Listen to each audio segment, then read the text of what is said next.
Hey, welcome everybody. 505 interview series. Big D coming to you live. And tonight's special guest, we have Buné, the Bunny Boy. Justin from Bunny Drop-In Cigars will be hanging out. I'm super excited to get to sit down and talk with him.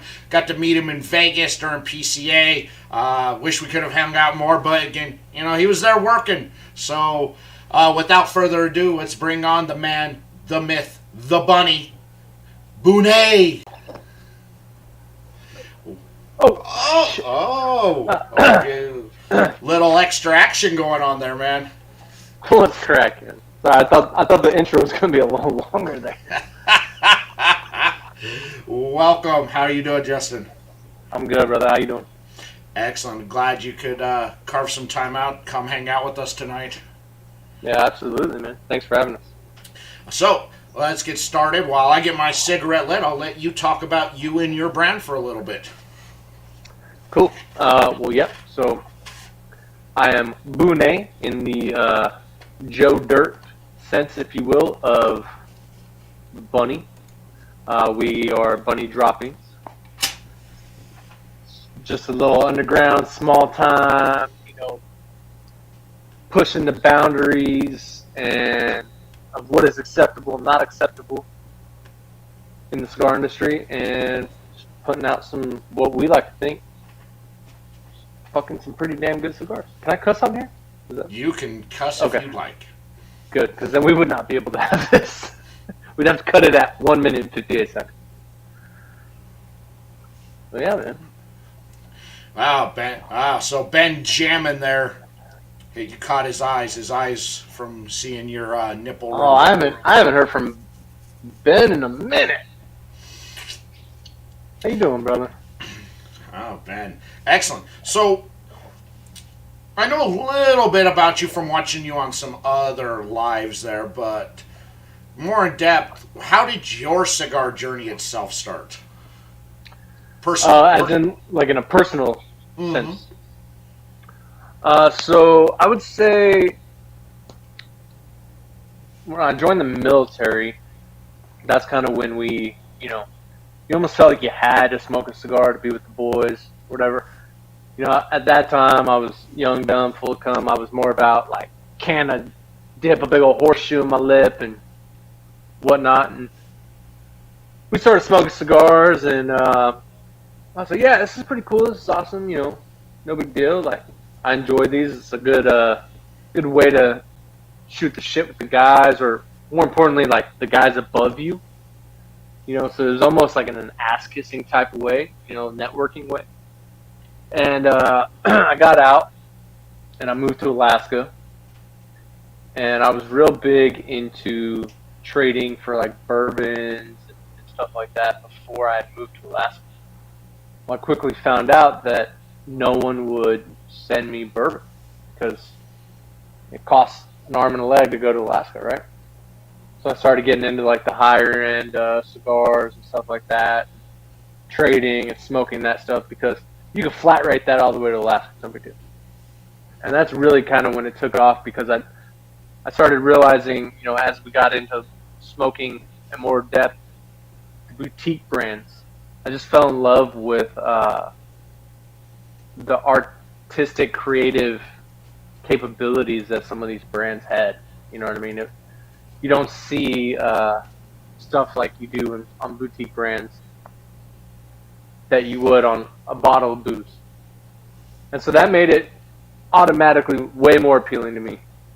And we just started, kind of diving face first, or tail first, or ears first, or however you want to call it. Yeah. I've heard that a lot from a lot of other people who have been in the military, that, you gotta hang, and so it's just chain smoking cigarettes and cigars while you got a big old chaw in, and if you're a big old dip, and then, if you're a real man, you also throw some chaw in with that dip and chain smoking. Well, they call it smoke it if you got them, right? Mm-hmm. It's almost like if you didn't smoke something, you didn't get a break. So So you catch these guys and they're like first time cigarette smokers, so they can fucking sit down for 10 minutes. Yeah. Yeah. So, what made you want to move to Alaska? So I'm currently back in Texas now, right? I'm from Texas. We moved to Alaska. My wife is from Alaska. Oh, okay. And I'm a big time fisherman. I love fishing. I love guns. Believe it or not, Alaska has way better gun laws than Texas does. And, those two things sounded kind of appealing. And not to mention, I just kind of wanted like a fresh start at the time. And I was like, where can I move as far as possible but stay in the same country? We went to Alaska and moved there 2 weeks into me landing. I had a job on a boat, commercial fishing, did that for a few years. And Alaska is the most beautiful place on the planet, man, that I've been to. Anyway. That's awesome. So, you are a deadliest catch guy. No, I was not. I did not do the crab fishing. We did salmon. However, I did work on the Maverick for a brief amount of time, which was a deadliest catch boat. But it was the smallest deadliest catch boat they ever had. So then it moved to tendering for salmon because it's an old boat now. Same guys, though. Fucking awesome guys. See, Benjamin, when my cigar got to the nub, I would save it and use it for chew. That's fair. All right. I normally like to gnaw on them a little bit before I even smoke. Let's see. Oh. Justin. Oh, the owl. Yeah. Yo, what's up, bro? Good to see you. Very cool. So, what made... So, you got into cigars in Alaska, moved back to the United States. Cigars were really the only thing you could really procure in Alaska. Yeah. Alaska. You moved back. Yeah. You moved back to the lower 48. Yeah. Same shit. Yeah, so you moved back down to the lower 48. So after this move, how long before you decided that you wanted to start looking at being your own brand, your own manufacturing? So when I was in Alaska, I got into a lot of groups, right? Like Facebook groups, that were like buy, sell, trade type groups. And it kind of, it was in the hit of COVID too, right? And so at that point, it was a pretty peak time because everything was shut down. Like you couldn't go to a lounge. Granted, there was only like one lounge in Alaska anyways you could go to, but you couldn't at that point. And so everyone from all these Facebook groups and stuff was just joining up on these mega herfs and stuff like that. And I was like, you know what, man, this is awesome. Like not only I thought like the bourbon and whiskey community was awesome, but this is something else here. Like I'm seeing guys who've never met each other donate thousands of dollars in cigars for a brother they've never even met who's lost a loved one or who's had some hard times or whatever, right? Or people just randomly like sending you cigars in the mail and you're like, what? So that was the first thing is I really fell in love with just the community, right? And the love for people that we've never met and may or may not ever meet. So when we got back to Texas, we moved back to Texas August 1st of 2020. That month, I was working with my Facebook cigar group. And I said, you know what, guys? Let's try to get a cigar made for us. Like, let's do an exclusive cigar for our community, for our members, and to give back, right? And so we did that. We worked with a good buddy of mine. His name's Jake Nobles. He's got a small little cigar company out of Houston, Texas called the Duke Cigar Company. I believe his cigars, by the time, were manufactured by Gabby Cat. And I reached out to him. He was a member, and I said, hey, you know what? Like, I want to, in this process, I want to be able to help or promote as many things as possible, right? You're a member, you're a small cigar brand owner, and you're from Texas. Let's make a cigar together. So him and I worked together. We made that cigar. It was awesome. And then I just got the bug. I got that bug right then and there, man, because I was like, look, I've been trying to figure out a way to express my creative ability and also in something that I'm passionate about instead of just being like, I'm going to make some t-shirts, you know? And then that's just kind of where it took off from there. Yeah, that's America right there. You know, you get an idea. You doesn't matter what your idea is. There's always somebody out there that you can reach out to that knows and can help you and put you in contact with somebody else. And it's just this cycle.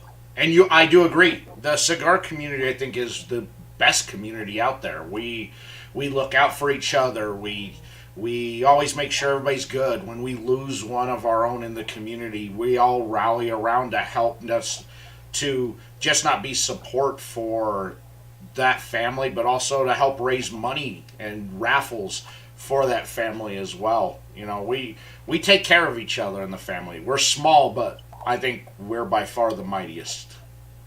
Oh, yeah, absolutely. Yeah, I agree, man. You know, and it's just cool because I've had, ever since I got out of the military, man, my wife, bless her heart, most supportive woman on the planet. I've had so many aha moments, right? And she's just like, okay, honey, I'll support you. No problem. Well, look at who just joined. Yeah, he actually just sent me a little private message, if you will. Oh. No, he missed you a little nipple tickle earlier on. Well, you snooze, you lose, Ron. Yeah, you lost, Saran. Sorry. We all got to enjoy it. So, yep, here I got the got the prison wallet. Got the good old fashioned Bad Betty. So you put out that your original first stick for the group, and that got your bug. That got you going. That got that bug. Like, I could do this. I could create my own brand. I could do this. So how long after that did that take? So after that one was called the Daily Dose. The Facebook group was called Vitamin C, right? So vitamin cigar, cigar a day, keep the doctor away type thing. So we figured, we'll call it Daily Dose.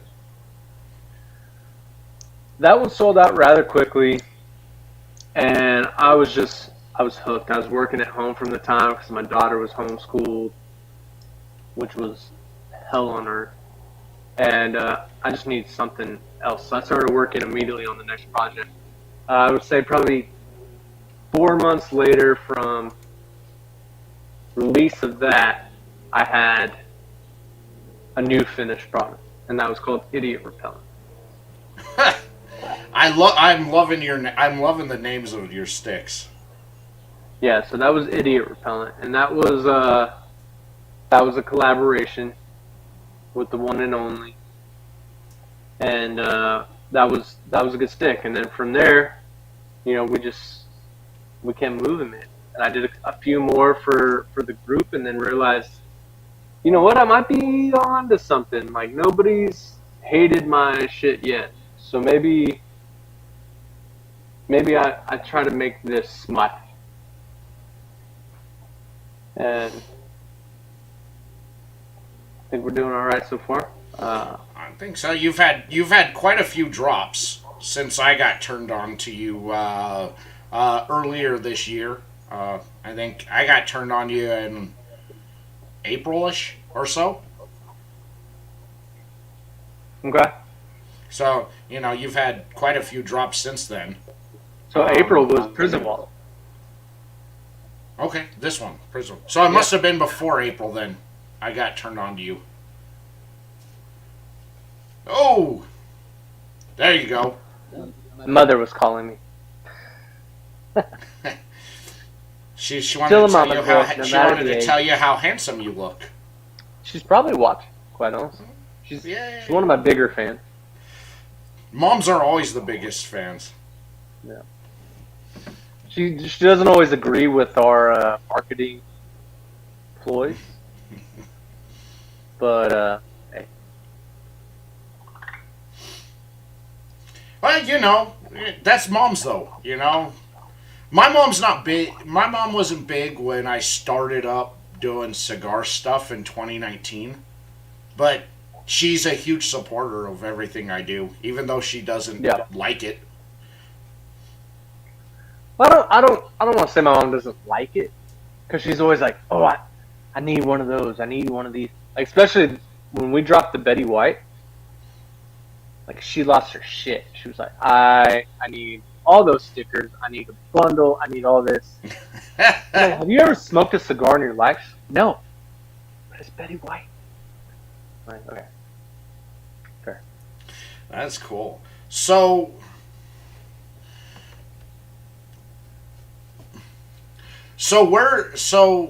Okay, 1 second. Okay, he's dropping off for a second to take a phone call.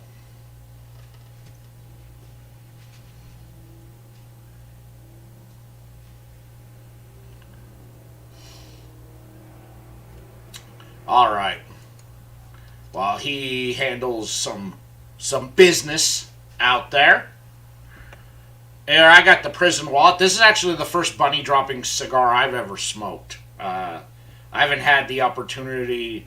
I haven't picked up or bought any, and by the time I got turned on and everybody told me what they told me, then I just kind of didn't have the time. You're still on mute, just so you know.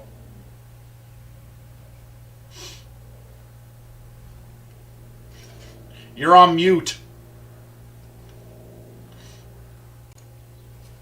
Saran. What's up? How's it going, man? Oh man, like I got like two of my favorite people. Oh, nice. Smoking teenage little rabbit.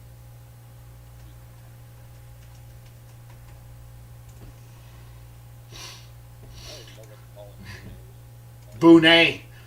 There you go. Maybe he'll see what I just popped up on screen. You're still on mute.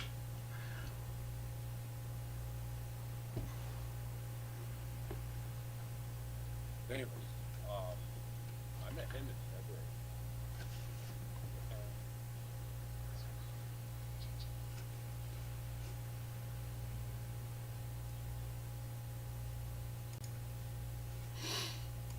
I don't know how you got moved on to multiple screens. Anyways, I met Justin in January or February at the Great Smoke, and I just smoked one of these. That piece was given to me, and I thought it was like awesome. And he was literally walking around looking like that. And it was like, something like that. And inside the hall, he caught it, and just walking. Funny outfit with everyone in the industry, it's like it's a regular day. You know what I mean? Can you hear me?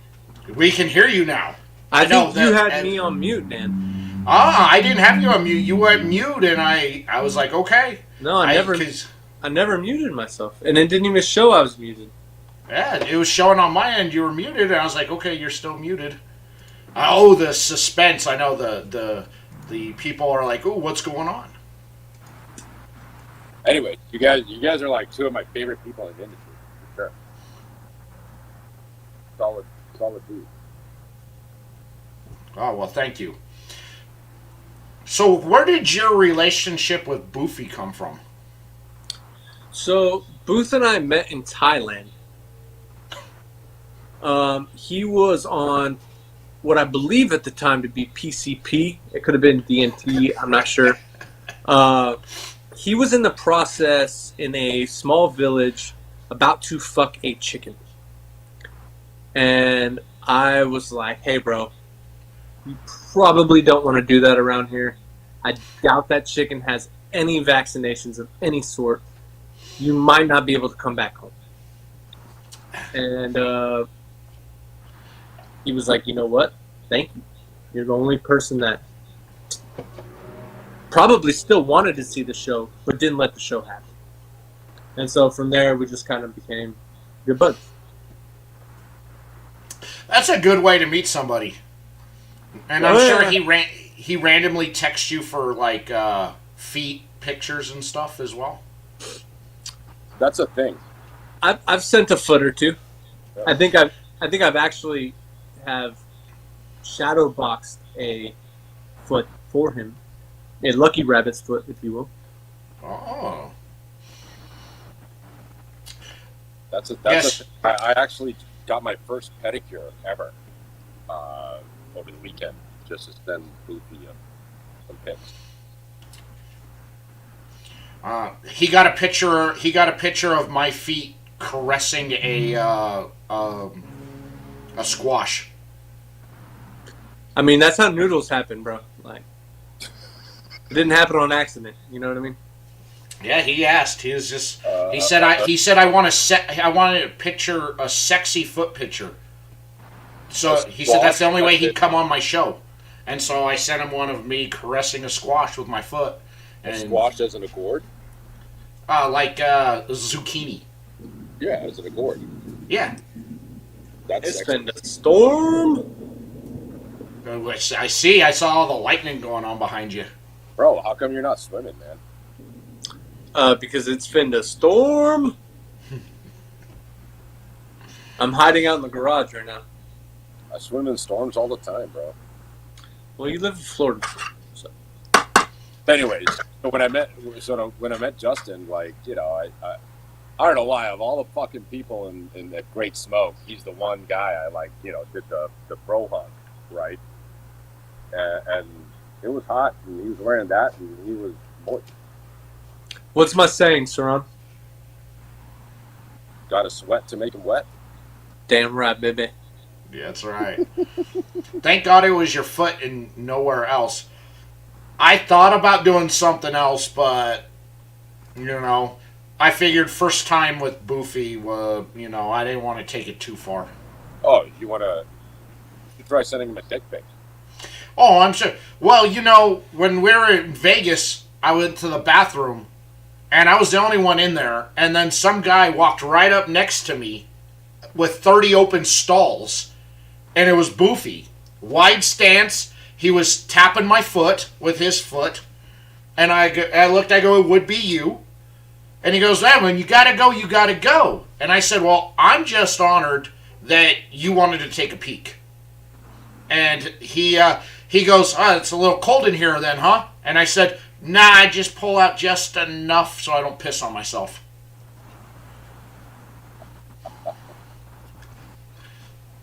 Hey, And then he walked away after finishing, and he slapped my ass.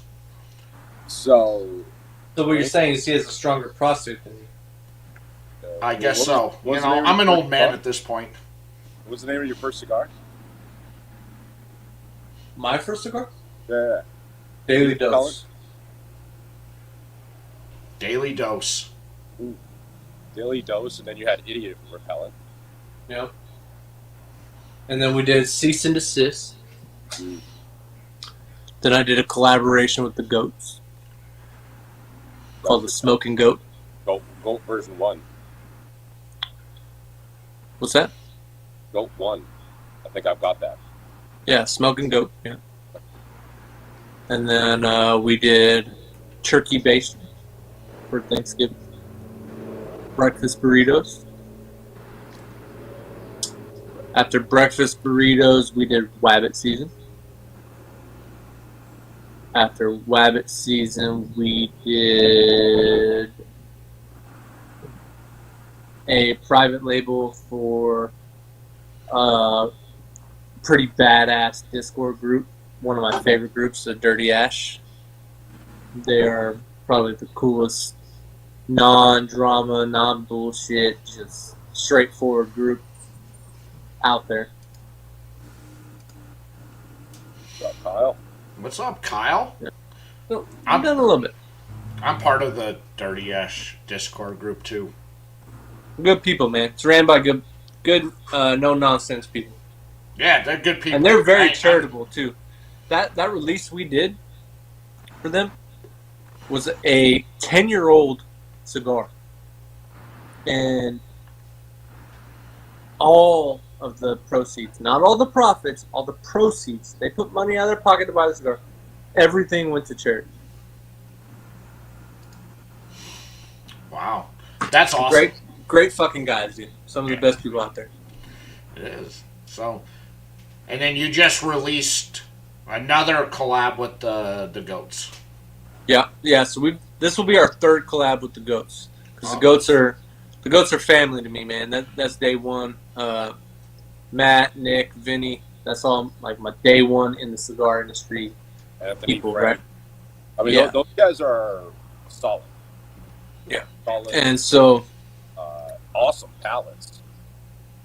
You know, I just had 8 carats, and I gave it a 92.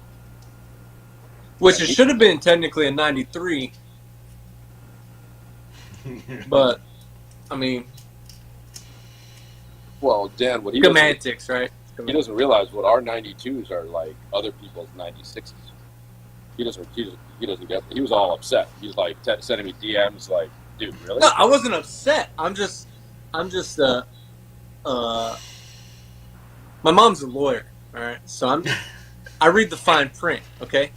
So if you tell me that a cigar has perfect construction, I expect a perfect score. I said near perfect construction. I got receipts. I got receipts.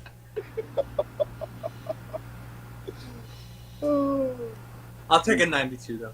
That's a pretty good win. That's a great score. You know, Dude, that's what I scored our own cigar, bro. Yeah, I mean even BBW, I think probably the crowd favorite. I think BBW scored a 91. So I have not had BBW yet. you haven't had BBW. Not that BBW. You've had a few BBWs in your time though. I don't know. So I mean, as handsome as he is, I could see that a couple nights when he was younger out there going pigging at a bar.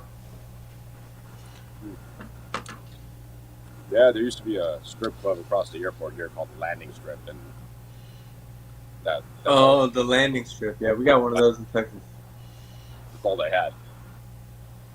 But hey, you know, no, that The logo's literally just legs spread open with a landing runway right through it. approach. No, that's actually on my list of cigars that I hunt for and I trade for.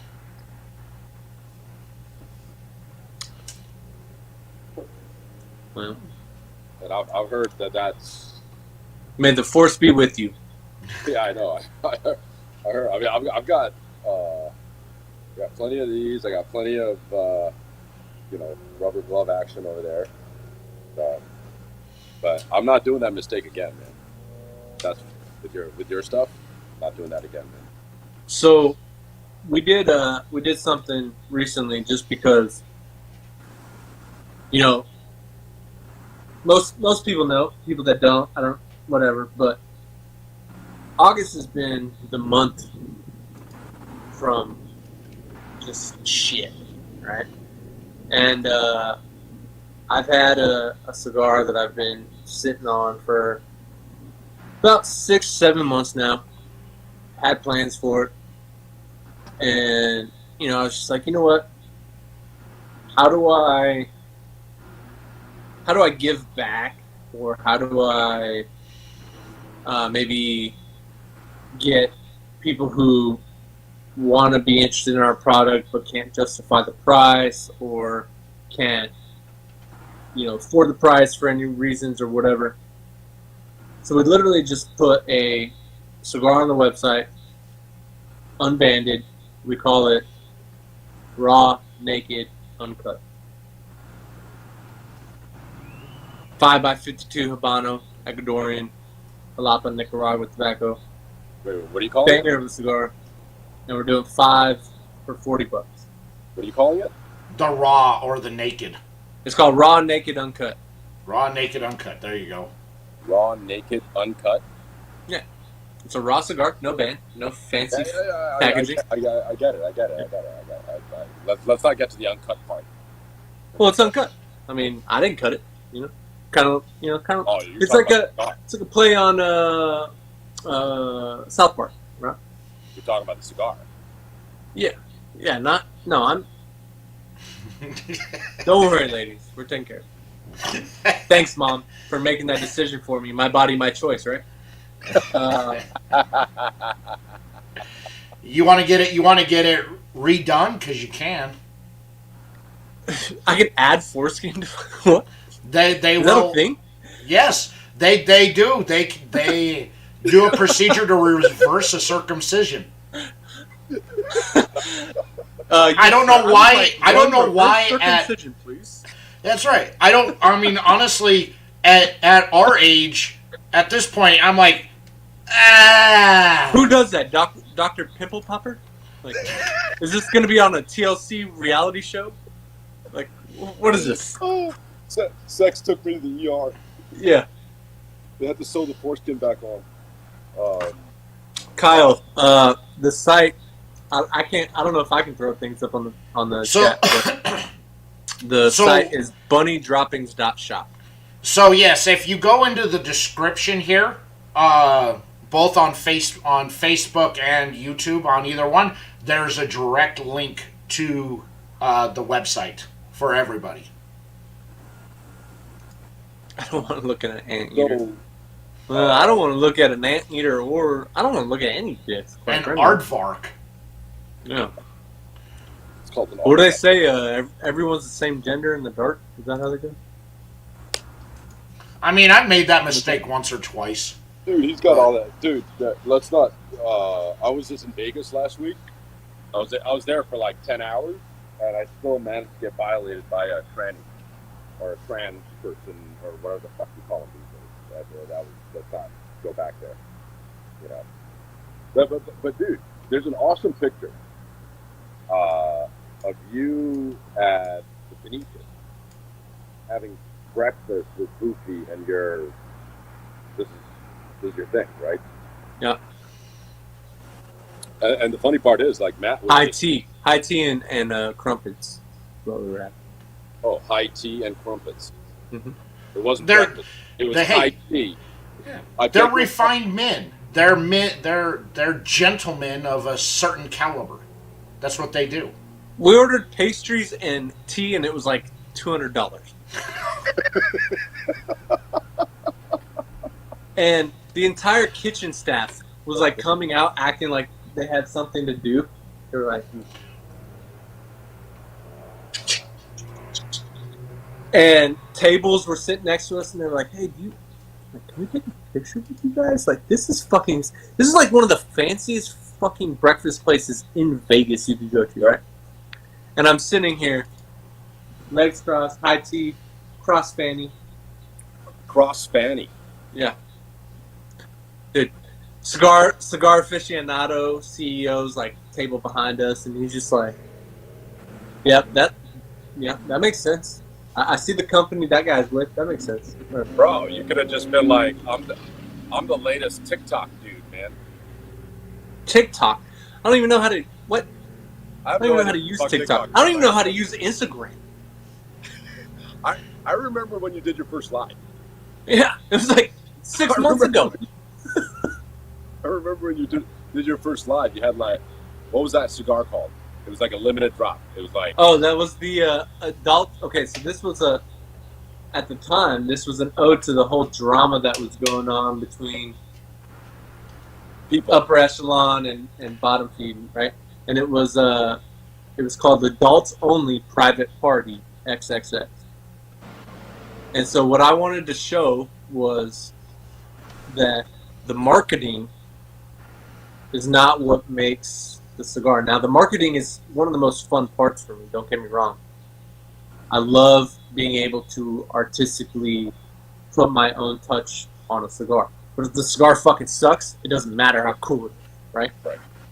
So I sat here, I had 10 bundles of some cigars that I had blended and tasted and was like, you know what? These are mine. I'm not gonna produce this, I'm not gonna create this. Like, these are just gonna be my smokes.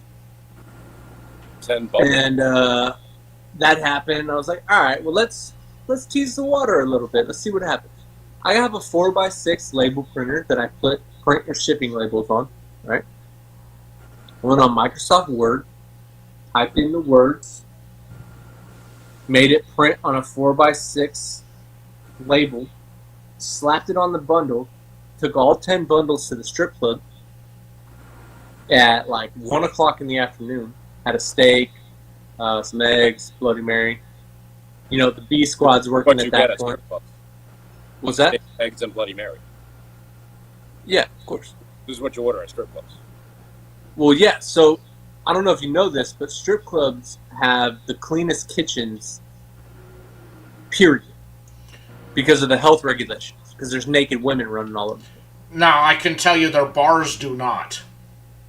Fuck the bars. The bars, no one cares about the bars. The kitchens, though, are going to be the cleanest. I'm just saying. I mean, I've laid on a few bars fixing equipment at strip clubs. My arm has gotten pregnant.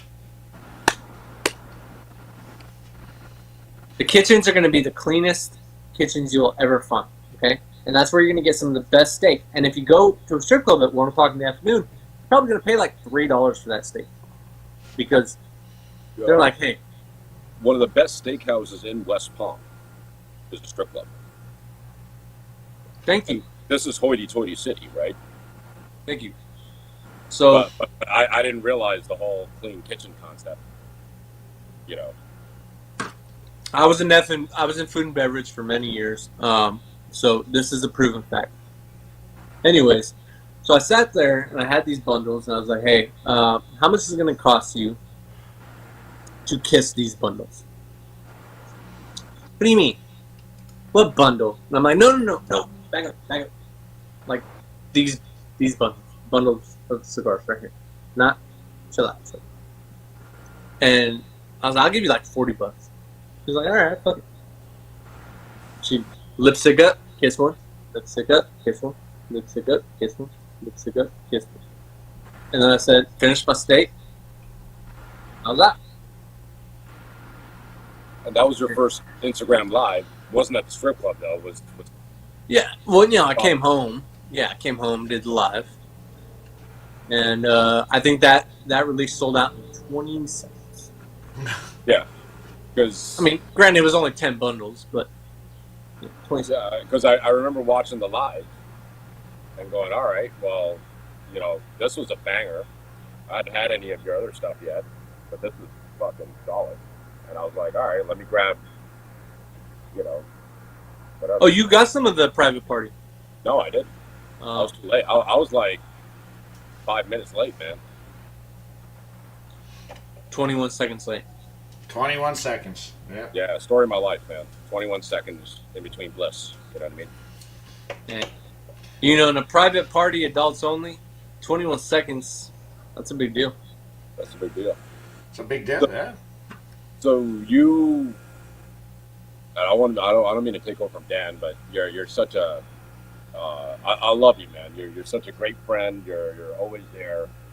You know, whenever anyone needs anything. So I think people need to realize the genius behind the bunny suit. And the what? The genius. One more time. I think you're breaking up. The genius. Oh, okay. Stop. Behind the bunny suit and your blends, right? I mean, you deal directly with at least one factory that I know of that is pretty, you know, pretty up there. Yep. With some really great tobacco, and you put a lot of effort into what you produce. It's not just, hey, let me put out some cigars, right? There's you're pretty nerded out on this. I don't know if, I mean, yeah, I don't know if I'd say nerded out. I think really what it is I'm a consumer first, right? Like I buy a lot of other people's products. I'll continue to support other products. I go to brick and mortars, buy cigars, even though I have thousands sitting in my walk-in. Like it doesn't matter, right? That's where we started. That's where we're going to finish. I think the main focal point or the main motivation was that I wanted to put out something that my friends could enjoy. And then it turned out to where, okay, now my friends' friends are enjoying this. And then those are now my friends. And now my friends' friends' friends are enjoying this. And now there's some pressure, right? And don't get me wrong, like we're very small. We're not, big time by any means. We're still playing around in the underbelly of the underground, which is soon to change, mind you. But Your mom. At the end of the day, it's just like we're at the point where if we put out something that sucks, that's my mom. That's my mom. If we put out something that sucks, man, then it's over, right? Yep. It's over because we're not producing 10 million boxes of cigars to where 15% of those boxes can be toasted, and it'd be like, oh, you got a bad box, no big deal. Purchase another product. It doesn't work like that. Like, if I fail, I fail. So, And consistency, like in the product, is king. I mean, otherwise, you're buying you're paying for the tobacco, you're rolling the cigars, you're paying for all this up front in the hope that you'll sell and break even, right? You fuck up a little bit. Sorry, Mom. Shit, I need to take that. Your mom's here. I need to behave now. now, my mom birthed me. She can take it. Yeah, so that's a big financial risk for you, but also you said you do this for friends, and now you got friends of friends. You got people like me and Dan watching, and we're all honest with each other, right? Mm-hmm. And that's a lot of pressure. It's a hell of a lot of pressure, man. I feel it. I hear you, man. So, I mean, I questioned to kind of tag onto that first before you continue on that. So, are you actually getting raw tobacco and rolling up and working on your own blends, or are you you given an idea to a blender to have them make and then send to you? So we've been in the mix of both of those processes, right? Starting out, obviously, I wasn't sitting here getting, raw tobacco, raw leaf, and it's also kind of hard to blend a product in states because unless you're at the factory, there's air sickness, there's travel time, raw product here is no longer raw product by the time it gets to you through customs here, right? So that's been one of the issues that we had at the beginning, right? And I'm fortunate enough to have some very talented and accomplished friends in the industry who have, in my opinion, saved me many years of mistakes and heartache that one would make starting out. So we are in the blending process, as into where it's no longer, hey, I like this, that, and fifth, make it. It's, give me this, this, this. Okay, now I need more of that, this, and that. Put it together. Let me see what happens. Bring it back. And so, like rabbit season, that took a year and a half to make. We sent it back 4 or 5 times. because it was the first cigar that had my picture, my image, my logo on it. I was not going to put out something that wasn't to my standards.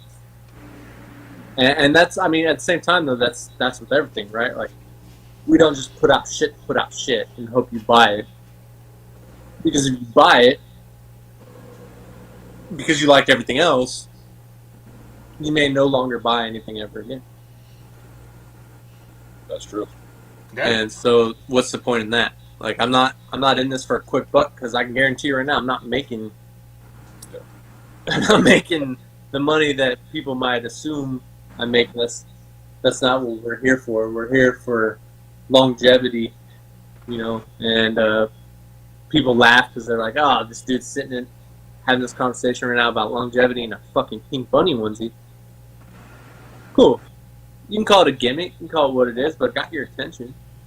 But I can It got tell your you, attention to try my cigars. And my but I cigars can tell you this right now. Although you may have a gimmick for your brand, the cigar is not a gimmick. This thing is phenomenal. Cigar, Yeah, I mean this is legit. Your gimmick for the marketing for what the brand is and how you market and brand may have gimmickiness to it, but the cigars themselves are 100% legit. I mean, this is delicious. Dude, are you getting like a fucking peanut? Sorry, mom. A peanut butter sandwich? I am. Yeah, Prison Wallet was peanut butter all day. It wasn't peanut butter when I first made it. It was peanut butter when it came back out. It also wasn't a Solomon when I made it. But the sphincter,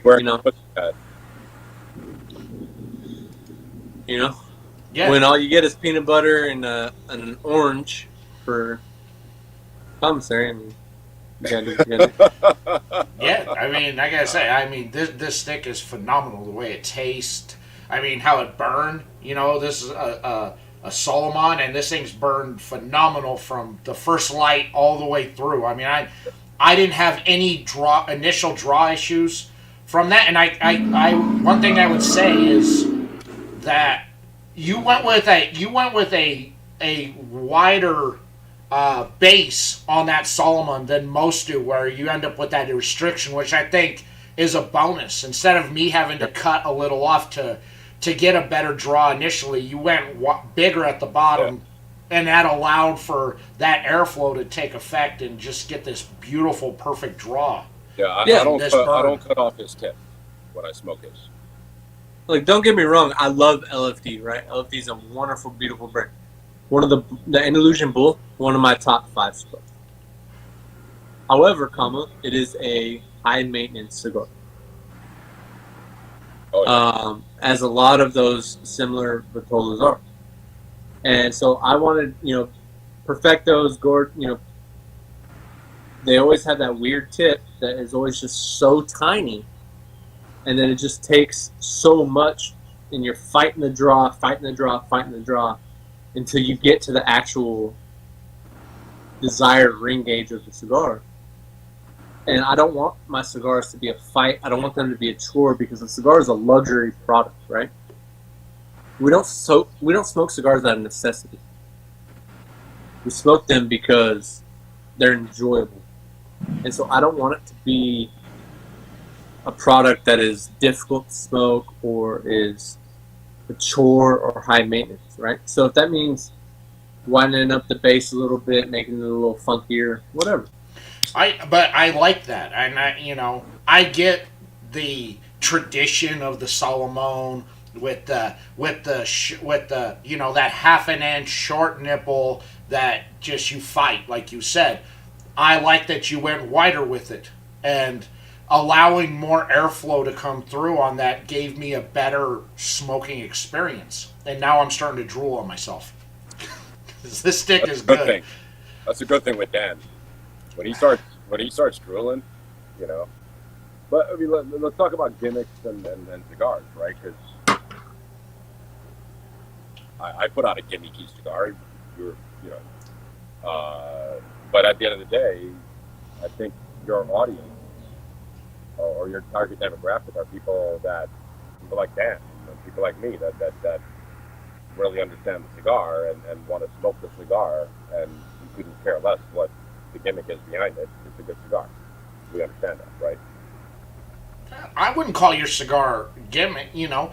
I wouldn't call anything you did gimmicky in your cigar salon at all.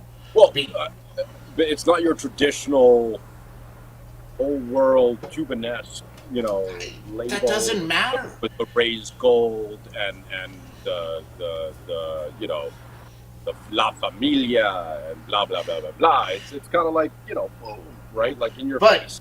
But like you and Justin are the same though. You made it your own, and that's what makes it unique. Yeah. You've put out something that was high quality, that tasted good, that you had fun with the marketing, and yeah, maybe your marketing had some gimmickiness to it, but you know, it's a legit stick, just like your Justin.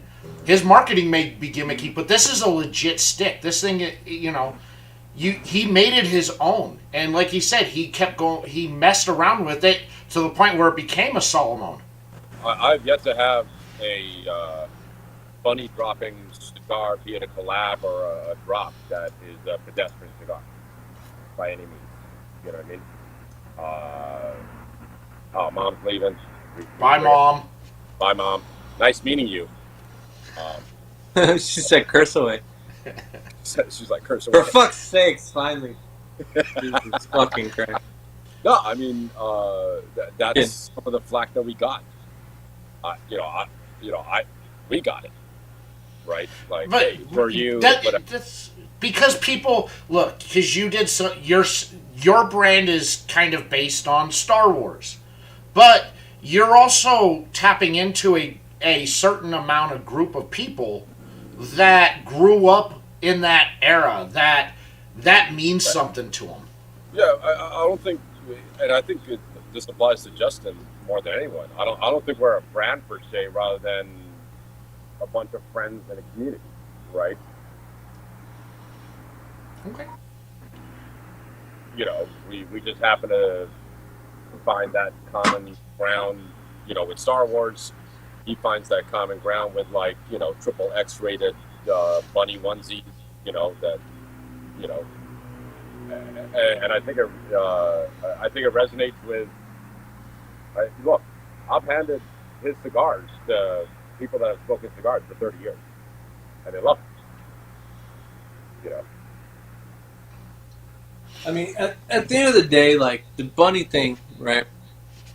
It all kind of started as it started by accident, right? Like, this was not something that was premeditated.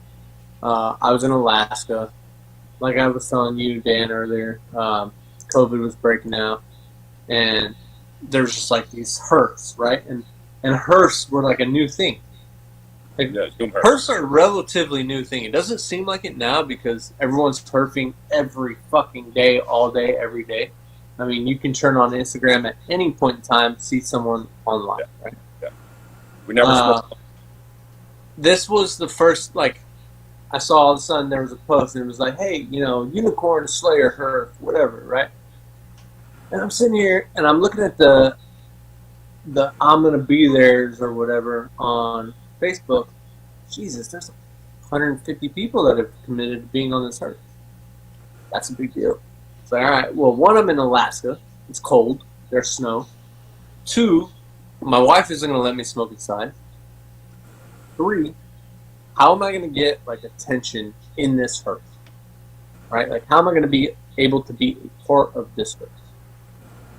And so my mother-in-law bought me a Christmas Story onesie, and, like, a year before that, and I looked at it and I was like, this has got to be the dumbest gift I've ever had. Threw it in the closet. I was like, I'm never going to wear this. This is absolutely insane. I was like, whoa, hold on.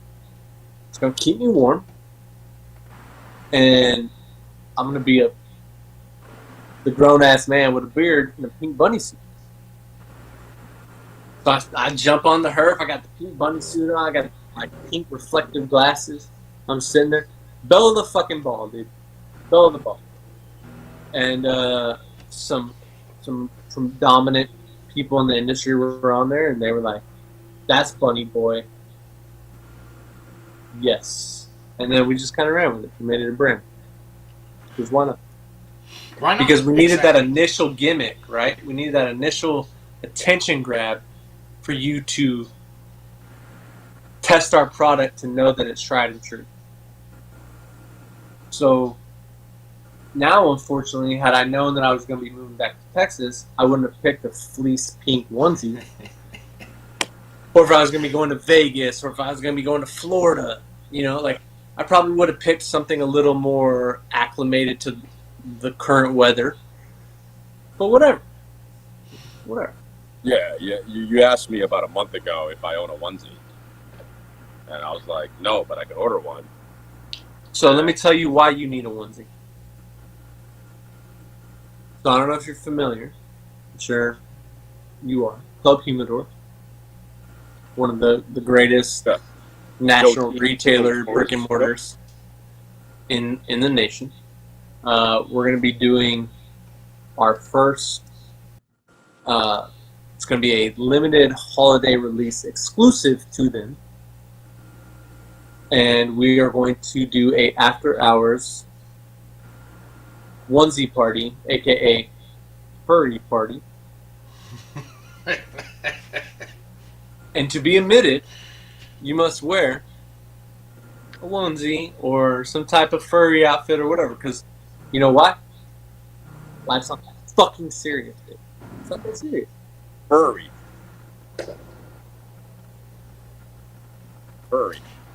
And that's why we continue to run with this, because it's not that serious. No. It's not. I mean, you've taken a serious industry from the good old boys club. You've turned it and showed, look, you don't have to be serious. You can have fun with this. You can put out gimmicks. You can do all that as long as you put out the quality and the product that you're selling. That's all that matters. This speaks for it all, right? And this speaks for itself. And I want to see Saran in a C3PO onesie. Yeah. Not C3PO is not furry. It doesn't have No, to they be have to furry. be furry. Just a onesie. The only reason why I said furry was because there's some furries in this region that are probably going to run up on this event and be like, yes. We're not going to be all banging each other in the back Davidoff Lounge, okay? Yeah. But let's have fun with it. Let's not take it seriously. Yeah, and mind you, the product, what makes it even more ironic is the product is going to be like super premium, super classy. It's going to be like the absolute opposite of Bunny Drop, right? I think I would get a tuxedo onesie, wear a top hat, and a monocle. That'll work. Omitted. Panda bear. Omitted. I don't know if that's my personality, though. Like, I'm not the furry, cuddly... Well, then just go get an adult onesie that has airplanes all over it.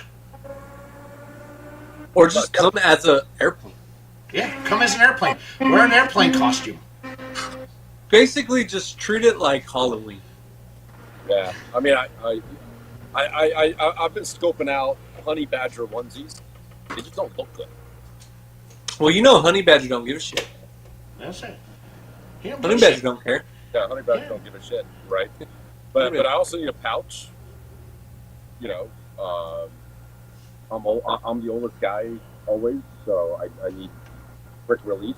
There's requirements. That's all I'm saying. So. Then go with the marsupial one. Oh, so you have incontinence? No. I just when I drink, I gotta.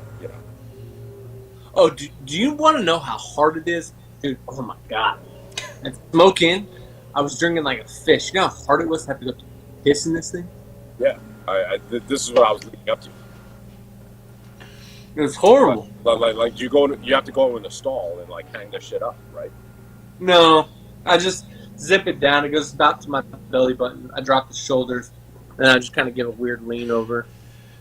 Oh, so you're like the old men at the urinals that undo their belt and put their pants all the way down to the ground to take a piss. You know, I got Although at smoking, I did have to take a shit, and at that point, we had to completely remove the. And I hung it up on the little coat rack on the stall or whatever. So, okay. You found So a bathroom. what? You didn't use the porta potty. You found a bathroom. Yeah, smoke in. They were all bathrooms. Oh. At the lounge. I was talking about the event. Yeah, at the event, it was all bathrooms. Oh, fuck. I wouldn't use the porta potty. Oh, well, you were outside with the I common was folk. outside. Oh, yeah, with the common folk. Yeah. Okay, so that's what you've got that coming out. You've got that brick and mortar exclusive coming out. What else are you working on that you can talk about? So, we talked about the raw, naked, uncut, budget friendly. That doesn't mean that it's a budget cigar. Literally, this could have been a cigar that I would have dropped. I just, with everything going on, figured, you know what, let's just throw it out there, give it to the people, hopefully we get some more clientele who maybe are skeptical to taste our product and know that we're legit, right? So we got that on the website. We're also working on, I'm starting a foundation for my late brother, and it's called Always Rad. Those initials were RAD, right?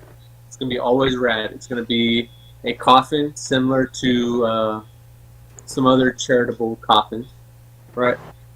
It's going to have 2 sticks in it, 2 different cigars, and all proceeds, not all sales, not all profit, all of it is going to go into this foundation. What this foundation is going to do is this foundation is going to pay for at-risk teens or at-risk individuals who need either mental help or rehab or addiction help or anything like that, who can't afford it or don't have insurance.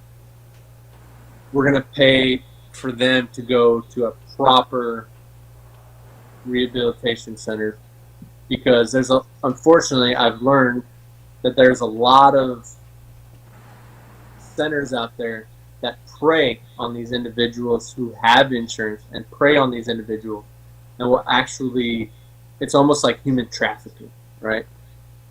And then they just get caught in this loop and they're never able to properly heal. So we're going to make it to where we can at least once a year, if we can find one kid, one teenager, one adult who needs the proper help and just can't find it, but wants it, or can't afford it, we're going to give it to them. That's wonderful. And at the end of the day, we save only one fucking life in 30 years. That's worth it to me. You know what I mean? Yeah, so this hits close to home for me.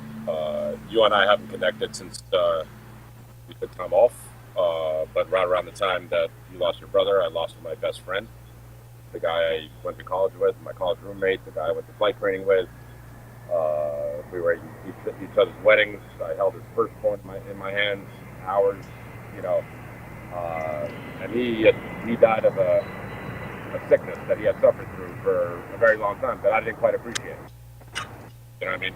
I had no idea that, you know, that could lead to what happened, you know, 3 weeks ago. So whatever you need from me, bro, I'm there, always with you, man. Well, and I appreciate that. And the craziest part about it, right, was my brother was young, dude. He was 23 years old. And he had been through that cycle of these little fucked up rehabs and these fake little rehabs. Like, honestly, they would pay him to go to rehab, right?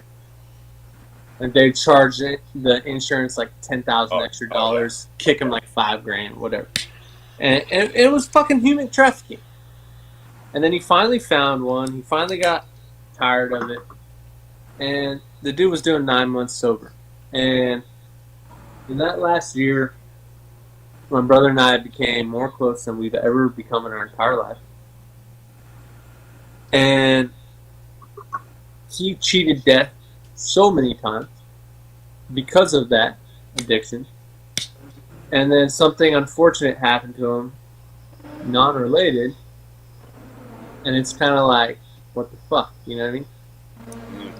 But he had accomplished so much in those 9 months. I mean, he had a badass job. He had a badass woman on his side. He had his own apartment now. He had his own car. Like, all these things that he thought he could never have. And so I think he finally just accomplished everything that all the cards were stacked against him. But if we can get someone to that point 2 years sooner, 3 years sooner, a month sooner, 6 months sooner, whatever, I'm all about it. Yeah, I agree. You know, that's awesome. You know, I think that's a great cause that you're taking up. It's also one of the hardest ones, but I agree with you. If you can get one person the help they need and save that one life, you've accomplished more than what the people who flap their mouths, who say they want to do that, do. Yeah. You know, we're not trying to be, the Susan Coleman, where I'm got a net worth of $3 billion, whatever. That's all my cigars that I sell in that foundation. We will take a loss on, because that would be our way of making something happen. Because my brother and I, we loved, like, he wasn't a cigar smoker like I was, but anytime we met up, he smoked a cigar, he fucking loved it, and it was always like a milestone thing. You know what I mean? Yeah.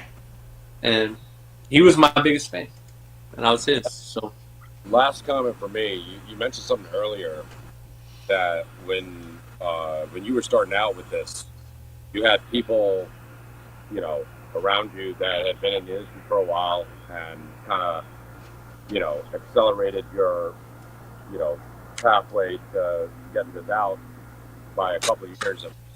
I will say this for everybody watching: you give that back too. I mean, you've helped me,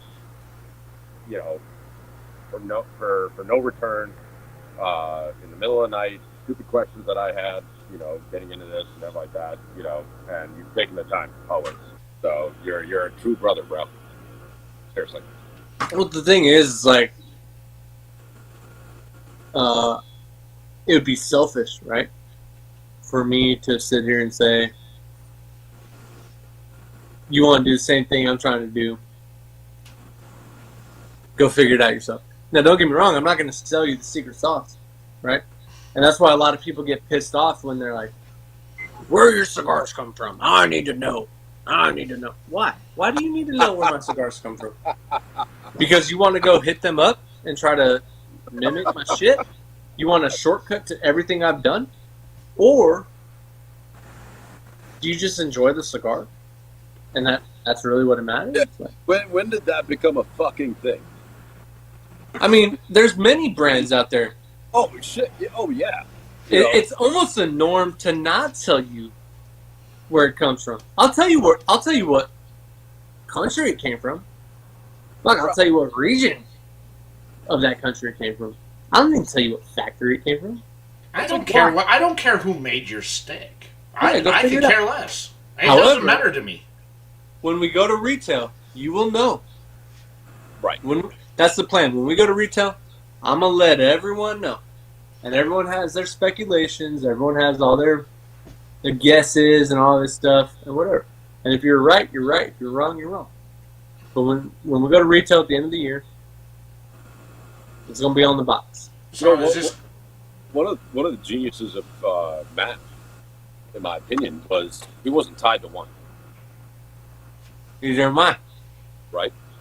And I think there's a lot of strength in that for people like us that want to put out cigars that are our expression. You're not going to get that same expression from the same factory every fucking time. No. I go find the best tobacco. Right. From the best people. And if you're going to go put out, like you put out Pruno, right? Pruno is a pretty close to, for me, like an old world Cuban. Yeah, it's Cuban-esque cigar. It's a very Cuban-esque cigar, sourdough bread, one-dimensional. Yeah. I pulled some shit out of that, you know what I mean? Because that's what I do, man. But, I think you know, if you're gonna put out something and you want it to go this direction, choose the best thing for that. Choose the best situation, choose the best factory, choose the best country, choose the best tobacco for that. You know what I mean? Yeah. Now, what people also don't know is some of these boutique brands like Rojas and Cavalier, they've all started Blackbird, they've all started their own factories. But guess what? They still buy badass fucking tobacco from another country to blend it with their shit that they're growing. You know, I mean, this is what it's all about. Well, and there's a difference between a Nicaraguan puro and a cigar that was made in Nicaragua, right? Big difference. So, you know, I can purchase Connecticut broadleaf. I can purchase Dominican tobacco. I can purchase Nicaraguan tobacco, and it could all be made in Honduras.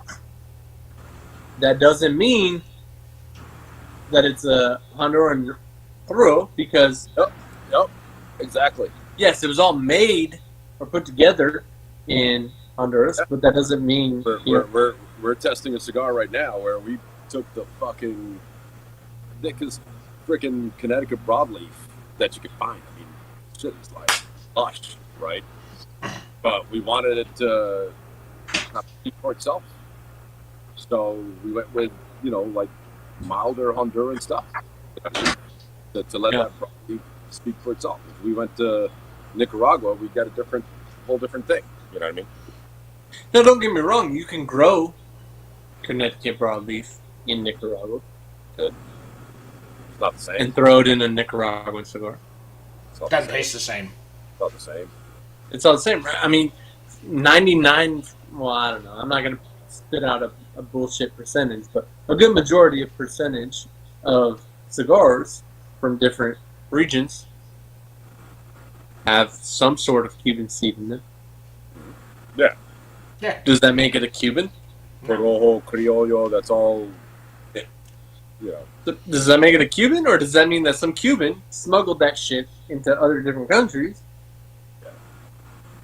where there's better mineral content and better, more enriched soil? I think the industry's beyond that now. I think back like 20 years ago, you know, when the embargo was so fresh, you know, that was a big gimmick. Like, hey, this is Cuban seed, but grown in a different country, so you're still smoking Cuban seed, you know, and people laughed that shit up. You know, you can get a Nicaraguan Romeo and Juliet, you can get a, you know, Well, now you have all these Cuban brands, right? Right. Like, you know, Bolivar, Monte Cristo, you know, all these other brands, like, they all have New World Order. Or New World Order. They have. Sorry, it's my third eye speaking. They all have. Texas iced tea or Long Island iced tea? Yeah, you know, they all have their own, like, different product now that is readily available because of embargoes or whatever bullshit, right? Yeah, but I think that's gone. I think that draw was for people that are like, oh, fuck, we can't get Cubans anymore. So, hey, look, these guys are putting out Cohibas with Cuban seed, you know, blah, blah, blah, right? You know, out of Nicaragua. Let's all go smoke that now because that's all we can smoke. I think it's different now. I think New World tobacco has come into its own. We appreciate it for what it is, not because it's Cuban seed, because it's grown in Jalapa, grown in Nestoli, grown in, Well, you know. yeah, and that's the thing too, right? Is I think, you know, Cuban cigars, like, I can enjoy a Cuban from here and there, you know.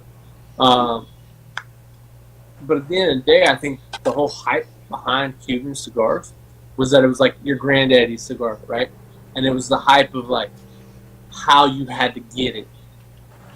And how exclusive that was, right? And so it's almost kind of like the same thing now with boutique cigars, right? It's how exclusive it is, how hard it may be able to obtain. You know, but at the end of the day, I think that there's some NC stuff coming out that is far superior than Cuban cigars. Yeah, 100. Well, yeah, but, you know, look, Cuban cigars, you know, it's forbidden fruit. You know, they're illegal. You know, It was forbidden fruit. yeah, you know. So, but I think, you know, I agree with you. I find Cubans to be mostly all hype. I don't actively seek them out. I find the new world, you know, this new world stuff to be far superior in quality and the content, the quality, the smoke, more enjoyability, better. Oh, we're getting Oh, he's getting naked. naked. Than what you get out of anything Cuban. You know, the New World stuff, it's far superior. I'm still listening.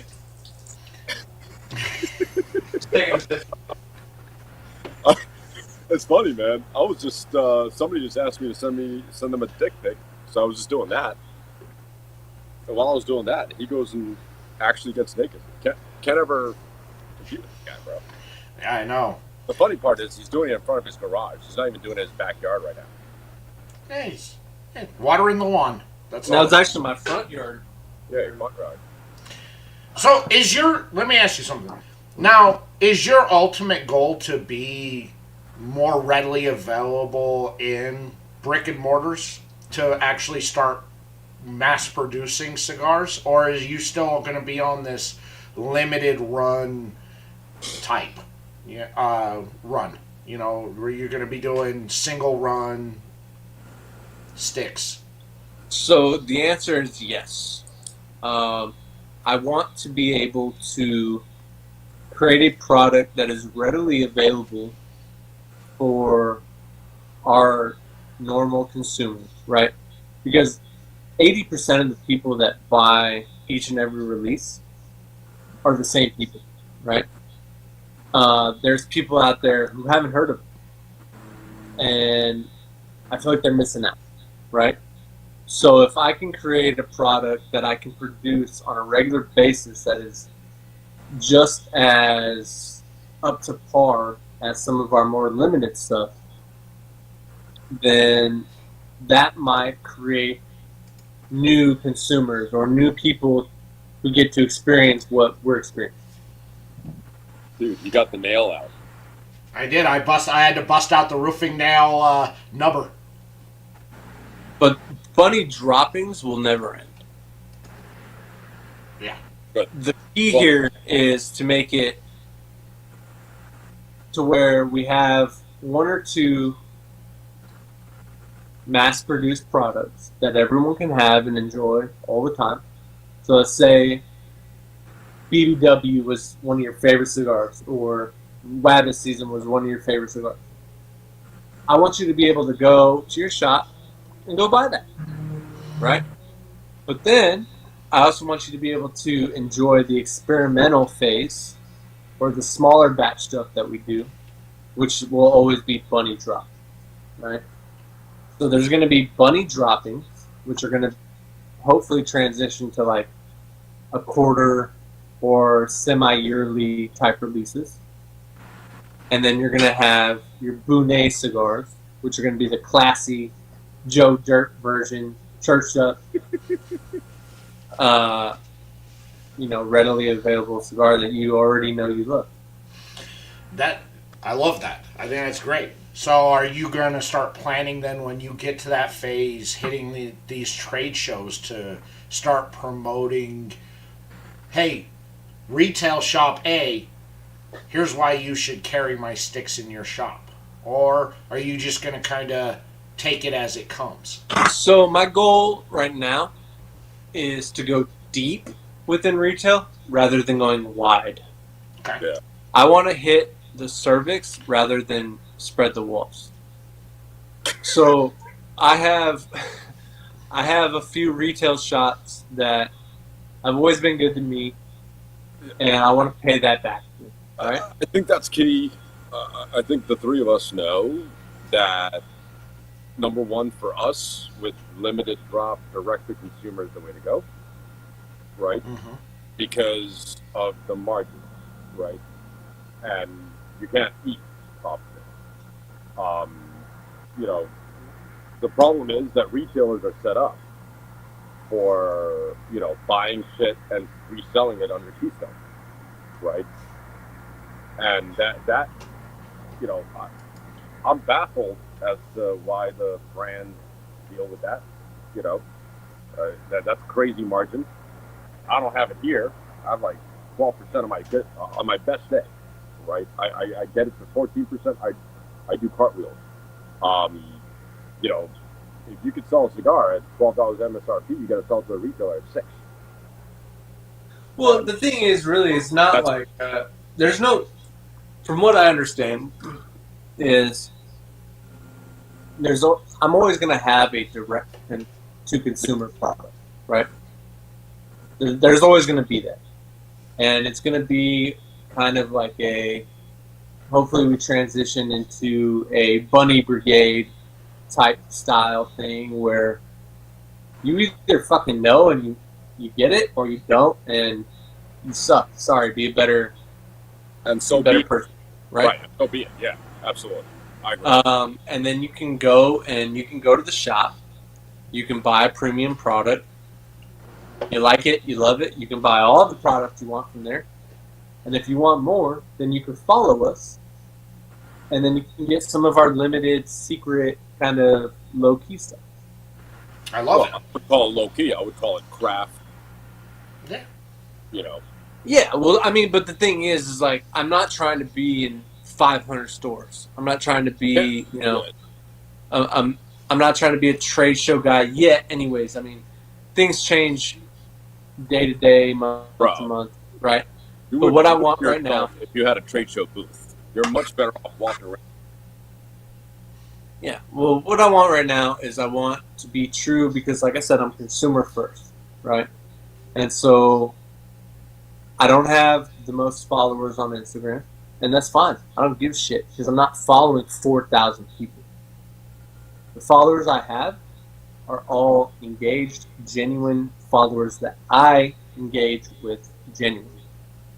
And if it gets to a point where I can't engage with every single one of you, then that loses the joy in me, and then it becomes a chore, or it becomes a job or a task, right? I don't want to sit here and be like, I gotta go smoke a cigar today because 505 wants to do an interview. Because what's the point of that, right? Like, Right. So if we can create a product where, you know, thank you. We can create a product where I have stores that care about me, that I can go do events in, that we can have fun at. They're going to promote the product. They can sell online. They can sell to, you know, our fans that are outside of their region. Perfect. And then we go do our little bunny droppings things, and we have a good time. We call it a day. I agree with everything you just said there.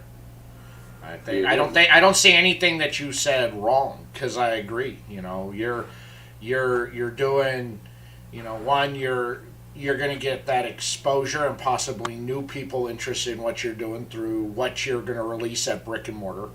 Right. And now you've got people who are like, I love that stick. Oh, look, here's the other side. Here's the bunny dropping side of things. Oh, here's a new release. Hey, I only got 2,000 of these sticks. You better get them while you can. Right. I agree. I think I do. And you're also helping that brick and mortar out, because as they're searching the website, buying your stick, oh, they also carry this. Let me pick this up too.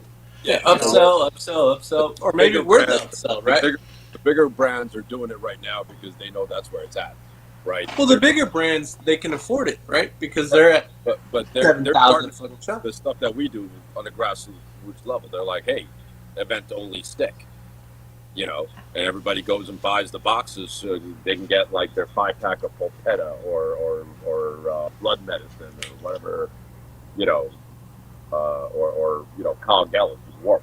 You know what I mean? They're starting to do the same thing because they see what we do, you know.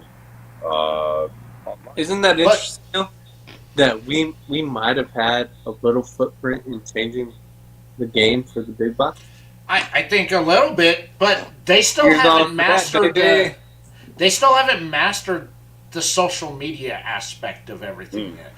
They haven't gotten that down. You know, they're still on the other. They're still antiquated in this old system of, well, let's buy an ad in a magazine. They haven't gotten this social media down. They haven't gotten that. All they care about is sending the retailers an allocation. Yeah. They'll take the retailers out, buy them steak dinners and all that shit, right? And whereas we gotta like sit there and talk to every single person that purchased a cigar, every single one. You know, Not only do I literally handle everything from front to going to your door, right? I personally ship out everything, right? And that's fine, that's cool, and I have no problem with that, right? Of course, if I could produce 20 million cigars and throw them at a few hundred retailers and say, I'm going to give you a wholesale discount, and then just write me a check, and if they sell, they sell. If they don't, they don't. It's their headache, right? It's their headache, then they gotta do shit, right? That's cool, right? That's fine. Yeah, there's nothing wrong with that. Like, that's capitalism at its finest, and that's great. It's fucking great, right? I'm all about capitalism. Whatever. Make your money, dude. I'm all about it. But the thing is, too, is like the whole battle between like big box and boutique and all this, yada yada. It's two different beasts. Yeah, no battle. Someone who is going and buying a, 20th anniversary Opus Blue box from a retail shop is not concerned about chasing Instagram drops of a 5-pack bundle, and vice versa, right? And if they are, great, cool. But guess what? They bought both. They're not sitting here saying, I just bought this, so I can't buy this.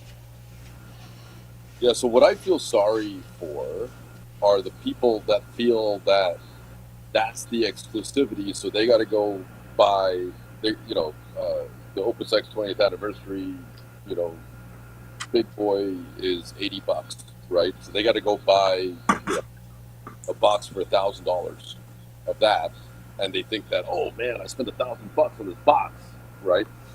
Yet there's the thing that Dan just spoke, prison wallet.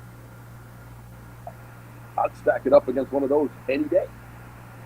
Well, nonetheless, I mean, it's a great product. They have great followings. So they've done the time. They've paid. They've paved it. Their families bookmarked all of that. And that's fucking awesome, right? Let's be honest for a second. Do you see this bunny suit when I die being passed down to my children? I hope so. I hope they want to continue Papa's legacy. Well, let's have that's a serious that's legitimate. I would, but you don't come across as the guy who's gonna want to force your kids into doing something they don't want to do. So, but if your kids take an interest into what you're doing on this and want to learn, I can see, hey, as soon as my dad hangs up the bunny ears, I'm moving into that. But but realistically speaking, what they have created, like these generational premium brands, what they have created by generation, is something that I will never be able to create, and that's totally okay, right? It's totally okay. You know why? We are not a threat. It's totally okay. You know why? Different we might not have one bunny to pass it off to. One little bunny. You have hundreds of bunny brigade guys and girls that will carry it forward. Dude, we got dudes with my fucking logo tattooed on them. I know. Fuck. How'd that make you feel? Well, I mean, it's awesome. Don't get me wrong. It's fucking awesome. You feel pressure? You feel pressure for that? Like, yeah, you feel pressure to put out a good cigar, but yeah, you don't have to. I told them, like, when I created this challenge, right? Because it was a challenge that I created. I was like, first person to tattoo my logo gets yada yada yada. And then someone was like, "Hey, check it out. I got that, dude." And then they even put the Instagram handle on. I was like, "Well, now I can never change my Instagram handle." Like, okay, that's fucking crazy, right? Like, that's fucking crazy, but it's like super cool. But you know, I told him, I was like, "Well, what if I go bankrupt?" He's like, well, I'll just cut my leg off. I was like, all right, fair enough. No big deal. Sounds good. You just cemented your legacy. Yeah, you did. I mean, that speaks volumes about Yeah. about one, the fan base that you have, and two, about the quality of the product that you're putting out. Dude, that you got crazy fuckers out there that are going to tattoo your logo on them and be out there promoting what your brand, what you're putting out. So much better than getting half wheel #1 of the year. Wait, But yeah, I didn't even have to pay for it. and you didn't have to fucking pay for it. Yeah, you didn't have to pay for it, and I didn't have to learn new words that were written in the article and made up flavors. Yeah. Hey. You know, sometimes, like, I like to think that this cigar has hints of rich mahogany with a summer morning dew, and if the paint just sweats just enough off the side paneling of my house, it creates a, you know, lead-based, beautiful hint of... It's got to be like Greater Washington mahogany. Yeah, you got to take that. You know, the leather I picked up on this had this almost like an endangered white rhinoceros to it. Oh, so you've picked up on that. Okay. I did. You're the first mean, person to pick up on that, dude. That's what I was actually going for. Yeah, good. Look, back to something that you said earlier, you know, about the hint of asbestos, yes. Oh, yeah. Chinese.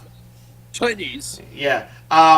One thing you said, you know, it's like, okay, the guy who's out there, who's seeking out the Opus 20th. You know, for me, this is the chase for me, is to find the boutiques. I would rather be on the hunt and chase and trade and go after and pay a little bit more for something like this than I would for an Opus 20th. Yeah, the Opus 20th, it's good, it's fine. Great cigar. But I find more enjoyability out of this than I will ever find in a Opus. I would trade, and don't take this literally, people. I would trade an Opus X Lost City 2018 Grand Toro for a BBW. I might have one or three liner. Yeah. You know, so I can't believe you don't have a BBW, dude. What are you doing with your life? Dude, I'm a little busy, man. I know your palate's around. Like, literally, if there was any cigar that I've released, that's what I've heard. That's what I've heard. It's a BBW, bro. I don't know, man. 8 carats was a banger, bro.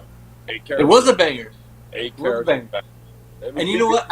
I feel like I put, like, when I do my collaborations, I feel like I save, because not only is it my name, it's someone else's name, right? Mm-hmm. And so I'm like, all right, you want to do a collaboration? I got something. And you know, I'll share the wealth. You know, there's no problem in that, right? Yeah. And I feel like a lot of my collaborations have been some of my best cigars. Quite frankly, I mean, because I also want to empower and uplift the people around me that I care about and their journey on doing what they want to do, right? Because if I didn't have someone above me to help me, I'll be honest with you, there's a lot of people out there who are doing shit right now that aren't going to make it. no. And the reason why is not because their lack of effort or their lack of passion, but it's their lack of a mentor. Yeah, and by no means am I a mentor. Like, I still have so much to fucking learn, and I'll be the first to tell you that, right? Like, I am by no means an expert in anything when it comes to this community or this industry. But if I know just a little bit more than you, and you want to do this, I'll give you what I know. And you have. I don't care. Because why? Do I think you're going to put me out of business, bro? No way. No, you don't even own a onesie, dude. You can't put me out You of don't business. own a fucking onesie, bro. Yeah, you don't even own a onesie, dude. I don't even know what. Yeah. You know, so I'll give you all the knowledge I got. I don't care. Yeah. no. Think those three things. I think we have to, at one point, put Dan's face on a cigar. But it's got to have a fist, like, behind his back. If you recall, the Flacco from the Cigar Clowns was almost going to be called the Dancero with my face in clown makeup on it. Dude, that cigar is me in a cigar. It's brown, it's blink, it's lanky, it's tall, it's it's Nutella flavors. We gotta get a big spicy Habano or Colorado Rosado. Triple Lajero, double Colorado Rosado. The fact that it has Rosado in the wrapper makes it a Dan Revanelli cigar. Triple Lajero. That's what we got to do. Just Yeah, you light it and it just Lajero all is- catches on fire. Just burns your eyebrows off. That's what we The only onesie I wear is a condom. I don't even know what that is. Hey. Well, that's one onesie I've never worn. I've never. Brown, me brown either. people pull out, man. I have never.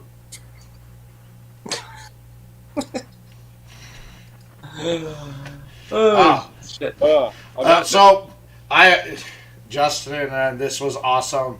For everybody out there, I basically smoked the entire cigar. I mean, there's really What's your not score, much bro? left. I want to know the score on that one. 93.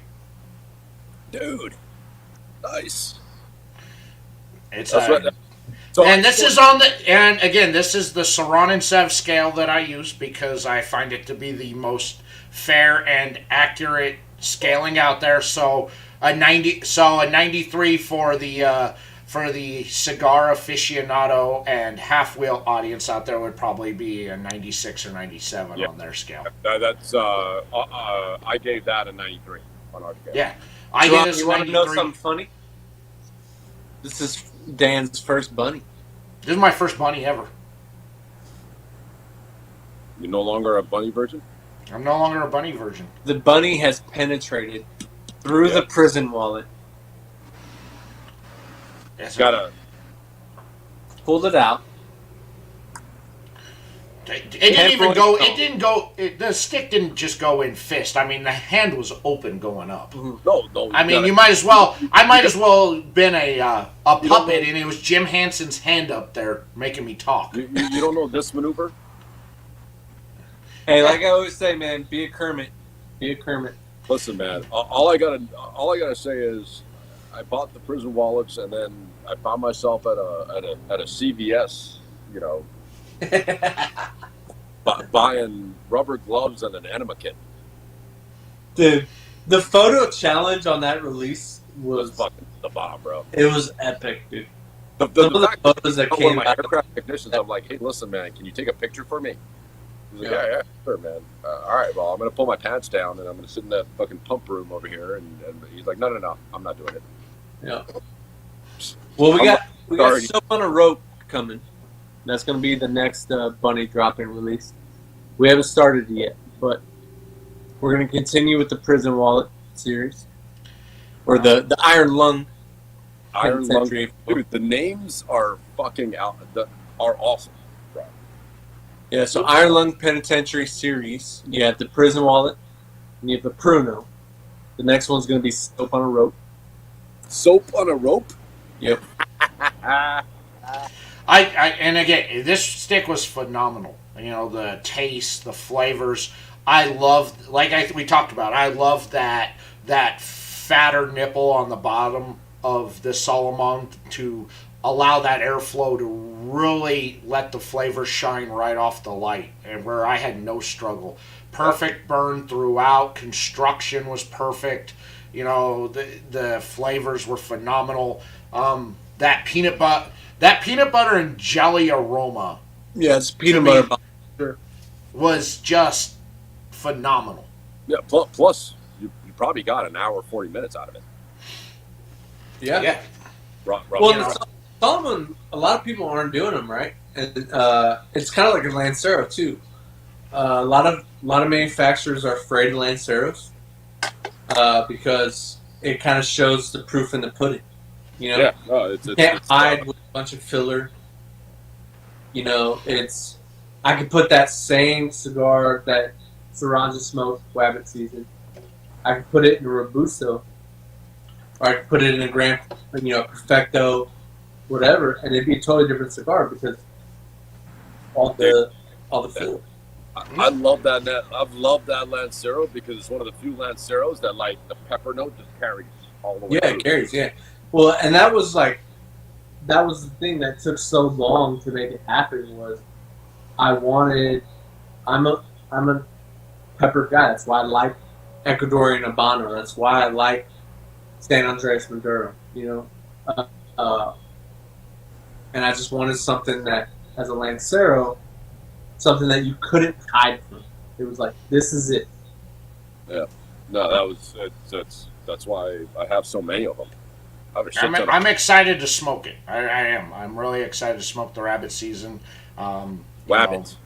Wabbit. Yeah, I gave you one in Vegas, so yours You gave me one in Vegas. Yep, I have it. It's sitting in the humidor. yours is over a year age right now.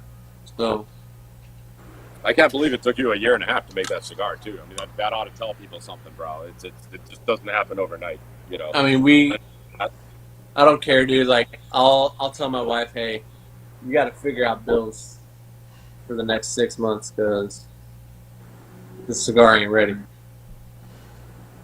And she's like, okay, because if I put out a shitty cigar, then there will be no other cigar, and then she will have to figure it out. No, I think you. I mean, from what I just had, I believe in your process, the way you do things, how the quality that you put out, and it's a stick I'd highly recommend to anybody who hasn't picked up a bunny dropping stick to go get one because it's a great. I had a phenomenal experience with the cigar.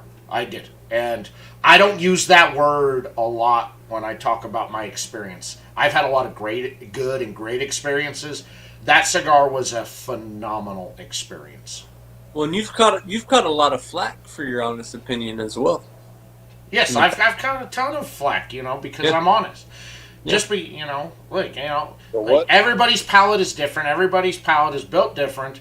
And like I said, this is just my opinion off of my palate's perspective. Just because I don't like it doesn't mean I'm not going to try and help you sell the stick. It's just not for me. I make cigars that may not be for me either, right? If I made every cigar to my palate, oh yeah, it would only it would just be a tunnel vision, straightforward. You brought it out. And I have a love and appreciation for all types of smokes, whether it's in my wheelhouse or not. And if it's not my jam on it, I know that there's somebody out there that it is, and I want them to experience that cigar. Pruno, perfect example. I'm not a big Connecticut fan. I'm definitely not a huge Cuban fan. But I know there's a lot of people out there. Dude, that was a great stick. I smoked enough Cubans. I smoked enough Connecticut's to know, okay, this is what people want. Let's try to provide that. Yeah, I got to be honest with you. Like at the start of our process, we were going to put out, the same kind of cigar that we put out with the Chosen One. I would have said no, man. That's not me. But it was a great expression that we felt that people deserve to try that tobacco from that area. Blended, that way with Criollo 98. You know what I mean? And get those, it has character to it. And your stick you put out was phenomenal. Yeah, I mean, but would it be? It's not a Saran cigar. It's not the cigar that I reach for in my humidor. It's not those flavor notes. It's not the first thing that comes to mind. It's something I'll try. It's something I'll enjoy. I think our next cigar is more of my speed. But I think that's that's what makes it different. We kind of put out cigars for our brethren our brothers and sisters to enjoy. To enjoy, yeah. Yeah. And then take them on a journey. I agree. I would have. I was like, when he, I had rabbit season, and he's like, hey, look, and then he's me a big ass style. It wasn't even banded yet. He was like, hey, this is what's coming next. I was like, you know what I mean? I started licking my lips, and it didn't disappoint. Yeah, and that cigar again. That was I had a phenomenal experience with that cigar, and I loved it. And I'm enjoying that sweet fruitiness still on my lips from that, And I've been done with that smoke for 15 minutes, and it's just I'm still finding myself licking my lips. I'm enjoying that. Yeah, that's the way to go, bro. Prison Wallet is the one cigar that I do not have any of. I recently brought back as many of my releases as I could. No one was giving us. I've got more Prison Wallets than you do. Well, if you have one, then yeah. I bought 2 10-packs, bro. So I got like 11, 12 left. I was gifted that stick, so it came as just a surprise gift from somebody who said, "Hey, here, try this." I'll tell you what, Saran. You send me a Prison Wallet, I'll send you a BBW. Deal. Done. Deal. What? You want me to send this stuff with you? No, you can keep the douche. He's European. He's used to that stuff. All right, guys. I'm going to go back to work. Bro, Justin, all I got to say is, man, you are one true, real individual, bro. True and true, man. Yeah, we try. Yeah. And then sympathies about your brother. I'll call you here in the next couple of days. We'll exchange notes and stuff. Sounds good, brother. I appreciate it, man. All right, man. Thanks, Saran. Thanks for having me, Dan. Oh, you're welcome, bro. Anytime. Justin, Bro, I it's appreciate hotter you. than a hooker's coochie right now. Jesus.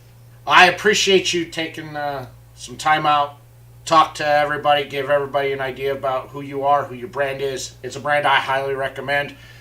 Phenomenal experience with it. I'm definitely going to be faster on the draw to pick up future releases from you for sure. Yeah, I appreciate it, man. I'm going to do a little plug real quick. Bunny Go Drop ahead. Shot Shop. We got the raw, naked, uncuts. They are a great fucking value. Literally, we cut off dollars because they don't have a band on them. Because I know how important posting a picture of a band on a cigar is to some people on Instagram and shit. But if you want a true Bunny Droppings release at a price that is affordable, go hit that up. I also just dropped my last 3 5-packs of Pruno. I put them on the website. So those are also available on there.